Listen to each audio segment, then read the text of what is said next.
Здравствуйте! Мы рады начать цикл передач «Беседы о бегемотописи».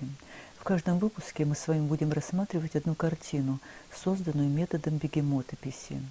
Мы попробуем интерпретировать ее с точки зрения классического искусствознания. Используя логику, попробуем понять образный язык бегемотописи. Сегодня мы поговорим о картине «Большая собачья диагональ». Прежде всего, давайте внимательно посмотрим на это произведение. По поверхности девственно-белого холста сверху вниз съезжает, скорее даже соскальзывает плюшевая красно-голубая собака. Она оставляет за собой красно-голубой след. Собака съезжает по диагонали, возможно, отсюда и название картины.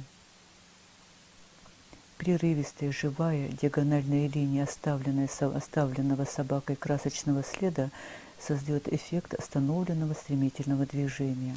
Мы видим, используя терминологию автоинспекции, тормозной путь. Возникает ощущение, что собака двигалась с приличной скоростью и только что, буквально несколько мгновений назад, остановилась в каком-то странном удивлении. Что же такое перед нами? Как нам понять эту картину? Будем рассуждать логически, шаг за шагом разгадывая эту загадку. Начнем с собаки. Это главный персонаж и даже в какой-то степени автор картины. Что мы знаем о собаке?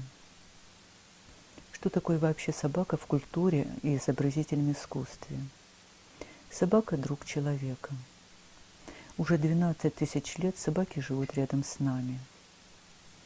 И в религиях многих народов собаки наделены различной степенью божественности. В Древнем Египте, например, Анубис – справедливый и беспристрастный судья душ умерших. Анубис гордо носил на плечах собачью голову. У индейцев майя, как и у некоторых африканских народов, собака взяла на себя роль Прометея, подарив людям огонь. И в греческой мифологии собака – спутник Гермеса, посланника богов. Цербер, трехглавый пес, сторожит вход в Аид, царство мертвых.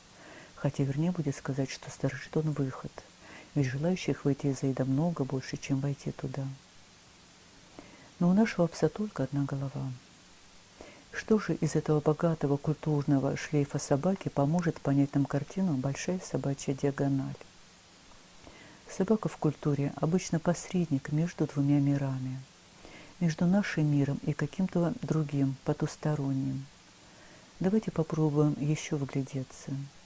Может, в цвете собаки нас ждет какая-нибудь подсказка. Красный цвет – символ красоты, любви и полноценной жизни. Признак величия. Например, в Японии и на юге Франции, в Каннах, встречая наиболее почетных гостей, расстилают им под ноги красный ковер. В славянской культуре слова «красный» и «красивый» имеют одно и то же значение. Красный цвет крови. Голубой – цвет творческой активности, его рекомендуют для учебных аудиторий. Голубой – цвет неба, цвет высоты и мечты. Попробуем взглянуть еще выше, за земную атмосферу, прямо в космос. Одно из созвездий южного полушария называется Большой пес. Самая большая звезда этого созвездия – Сириус. Это ярчайшая звезда на ночном небосклоне. Сириус с глубокой древности ассоциировался именно с собакой. Древнейшее шумерское название этой звезды – собака солнца. Греки называли его собакой, римляне более ласково – собачкой, каникулы – отсюда летний период отдыха – каникулы. Сенека и Клавдий Птолемей считали Сириус ярко-красной звездой. Но сейчас точно определено, что Сириус – бело-голубая звезда. Прямое наложение карты созвездия Большого пса на картину дает совершенно удивительный эффект. Полностью совпадает диагональ, и расположение главных звезд идеально вписывается в композицию. Так тоже это красно-голубая собака, оставляющая след на холсте под звездой Сириус. Этот веселый, жизнелюбивый и одухотворенный пес, мечтатель, находится на натянутой, напряженной поверхности холста, а за поверхностью холста начинается недоступное нам потустороннее царство искусства. Кто же этот пес-посредник? С уверенностью можно сказать, что это образ художника.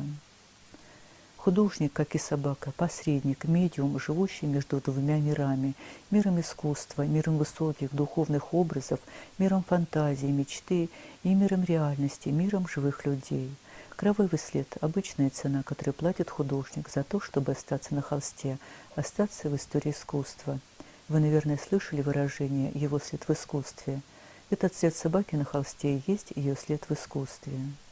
Он здесь явлен нам с вами весь, целиком и сразу. Мы можем говорить о том, насколько он мал или велик, но, по крайней мере, собака оставила его в чистом эмоциональном порыве. Вдохновенно и совершенно честно отдав всю себя сполна искусству. «Большая собачья диагональ» – картина о судьбе художника, судьбе яркой, но, как правило, трагической. Не случайно с этой, пожалуй, самой драматичной картины мы начали наш цикл передач «Беседы о бегемотописи».